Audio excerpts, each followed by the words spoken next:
Les amis, j'espère que vous allez bien. Alors, Guy Marius Sagna a encore donné une leçon à la CEDEAO. Nous allons suivre la vidéo ensemble.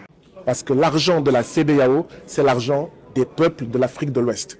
Et donc oui, nous ne pouvons pas nous retrouver à la CEDEAO et que la CEDEAO fasse beaucoup moins que ce que l'Assemblée nationale de Côte d'Ivoire fait, fasse beaucoup moins que ce que le Parlement du Nigeria ou l'Assemblée nationale du Sénégal font. Donc nous devons être un modèle de bonne gouvernance. Et oui, le Parlement de la CEDEAO doit dire où l'argent du Parlement est mis, pourquoi c'est mis ici, pourquoi ce n'est pas mis ailleurs, est-ce que c'est mis là où il avait été décidé qu'il soit mis.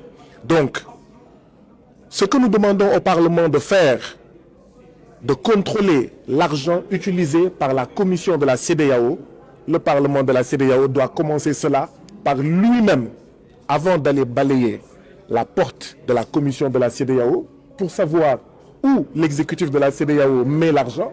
Il faut d'abord voir où le bureau du Parlement de la CEDEAO met l'argent. Nous avons également pu voir que ce Parlement de la CEDEAO semble être, à cause de la faiblesse des pouvoirs, des attributions qu'on lui a données, une sorte de Parlement de service.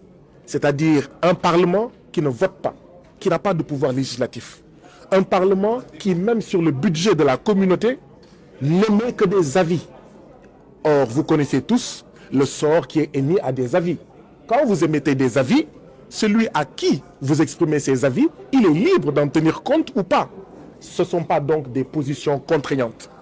Quand nous disons que la CEDEAO est un syndicat de chefs d'État et que cette expression ne plaît pas à certains, c'est justement là une des preuves à travers ce Parlement qui, quand il donne ses positions, ses remarques et ses suggestions par rapport au budget de la CEDEAO, ces remarques-là ne sont considérées que comme des avis. Et nous avons appris lors de ces 3 jours que même ces avis ne sont jamais lus au niveau de l'exécutif comme des avis. Je sais et j'imagine que certains députés préfèrent le statu quo. Pourquoi ils préfèrent le statu quo? Parce que oui, être aujourd'hui député de la CEDEAO, c'est bon. Mes parents sénégalais diraient, c'est nerf. Pourquoi? Parce que vous êtes payé dans votre pays et vous êtes payé au niveau de la CEDEAO. Or, si ce sont les peuples directement qui élisent les députés de la CEDEAO, vous ne pourrez pas être payé 2 fois. Vous recevrez qu'un seul salaire. Donc, si on veut que ce Parlement-là soit respecté, respectable et respecté, il faudrait que les populations votent et élisent directement ces députés. Peut-être que si, quand on fera ces bons-là, les députés seront moins liés au président africain.